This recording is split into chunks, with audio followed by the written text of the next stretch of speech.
Bonjour Jean-Luc Mélenchon. Bonjour. Merci d'être en direct avec nous sur France Info. Alors si j'en crois la lecture du Figaro de ce matin, la taxe à 75% est définitivement aux oubliettes, 66,66%. Ce serait le maximum selon les recommandations du Conseil d'État.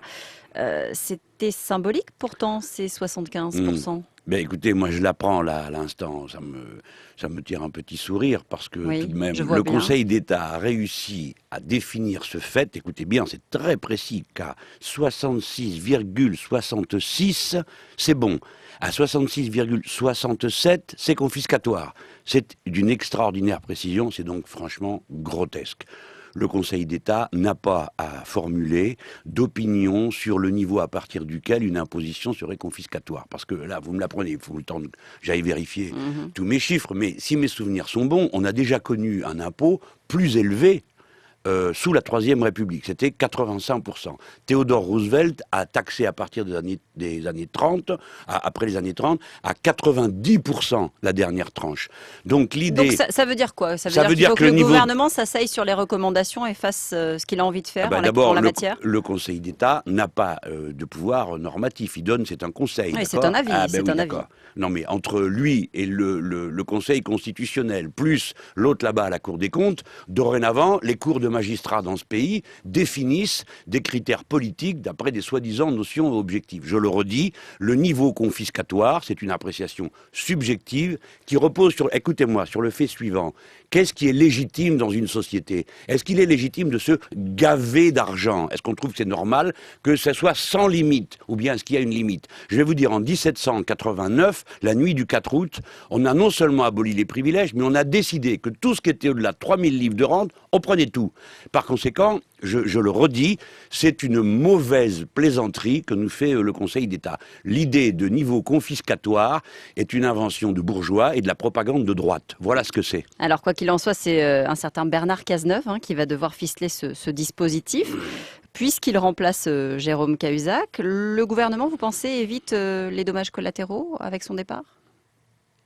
J'en sais rien, c'est son affaire. Je trouve que c'est tout à fait significatif d'une époque. Je C'est-à-dire pense que Cahuzac doit être intimement convaincu que tout ça est normal, que cette situation est normale. Parce que beaucoup des élites... Quelle situation Non, est mais normale? la situation où, voilà, je passe du gouvernement à une agence de conseil, à des boîtes de pharmacie, je fais ceci, je fais cela. Pourquoi trouverait-il ça anormal? C'est ce que font une quantité considérable des élites de ce pays, qui trouvent donc choquant qu'on le leur reproche. Après tout, ouvrir des comptes à l'étranger, où est le problème? Il y en a des centaines qui le font.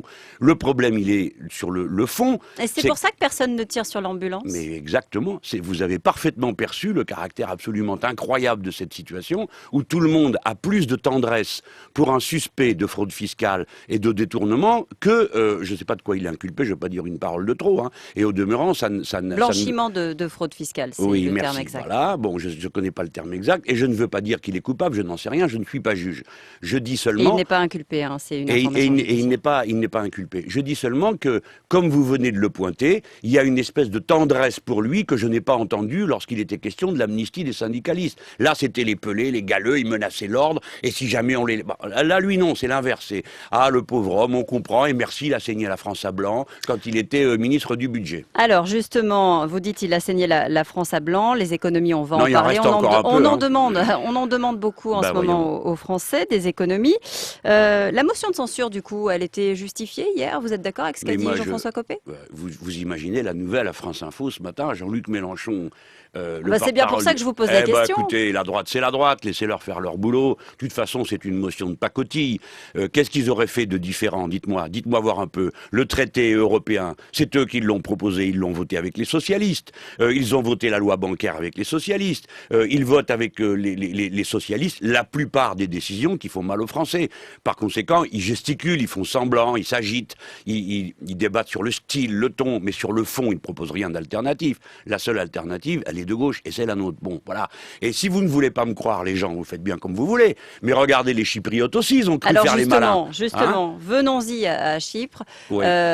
Vous pensez que les Chypriotes ont bien fait de rejeter le plan proposé par Bruxelles? Écoutez, ce qui vient de se passer à Chypre est un événement considérable. D'abord, parce qu'il souligne l'insondable stupidité des dirigeants européens. Car avoir l'idée qu'on va prendre de l'argent sur les comptes et ne pas réaliser que les gens vont se défendre, c'est vraiment compter que le peuple est constitué de moutons dans tous les pays. Ils l'ont fait. C'est exactement avec ce genre de méthode que s'est effondrée l'Argentine lorsqu'elle s'est effondrée il y a maintenant plus de 20 ans et que heureusement ensuite nous avons été libérés en enfin votant pour quelqu'un. Mais on peut comparer les deux situations? Tout à fait, c'est exactement la même chose. C'est-à-dire un pays qui décide de bloquer les avoirs bancaires de ses citoyens. Alors, pour leur en prendre un morceau. C'est quoi le plan B? Parce que visiblement, on travaille sur un plan B aujourd'hui à Chypre. Non, je marche pas. Le plan B, le machin. Commençons par regarder les dégâts que ces gens, soi-disant intelligents, ont provoqués. C'est-à-dire que si la Chypre s'effondre, nous avons 2 banques françaises qui sont prises jusqu'aux oreilles dans cette histoire-là. Lesquelles? Et ces 2 banques... Cherchez la liste, après on va dire que c'est Mélenchon qui propage des rumeurs désastreuses. Dites les choses, sinon ne le dites pas. La BNP et la Société Générale. Ce sont 2 banques considérées comme systémiques, c'est-à-dire que s'il leur arrive quelque chose, c'est le système mondial qui peut être mis en cause. Autrement dit, je le rappelle à tout le monde, le talon d'Achille, c'est pas au milieu de la figure, c'est au talon que ça se passe. Eh bien, le talon de l'Europe, le talon d'Achille de l'Europe, ça pourrait être Chypre. Et ça peut faire s'effondrer tout le système. Et maintenant, je termine en vous disant la chose suivante. Ce monsieur Mario Draghi, le président de la banque, là, qui lui a donné le pouvoir de prendre la décision d'arrêter de fournir Chypre en euros? Qu'est-ce que c'est que cette histoire? Depuis quand un gars qui dirige une banque peut menacer une nation entière de l'étrangler? Et vous vous figurez que moi, qui suis candidat à diriger ce pays, je laisserai ce type décider pour ma patrie de ça. Je vous préviens d'une chose, nous aurons à choisir. Ou bien on réforme les statuts de la Banque centrale, ou il faudra passer par-dessus bord l'euro. Parce qu'il n'est pas question de s'offrir une bombe atomique pour se protéger contre les agressions militaires et de n'avoir aucune protection contre une agression du fric. Et je tiens à dire encore une chose. En France, nous avons la capacité d'émettre des billets et des pièces en euros. L'usine est en France. Je mets au défi ce monsieur Draghi d'essayer seulement de s'approcher de la France. C'est-à-dire? Vous pensez que si c'est nécessaire, il y aura une action autour de cette usine-là? C'est la menace, finalement, à mot couvert que vous faites. Oui, je menace tous ceux qui menacent mon pays. Je les préviens qu'avec une équipe comme la mienne, avec le Front de gauche, personne n'approchera de la France. Voilà ce que j'ai à dire.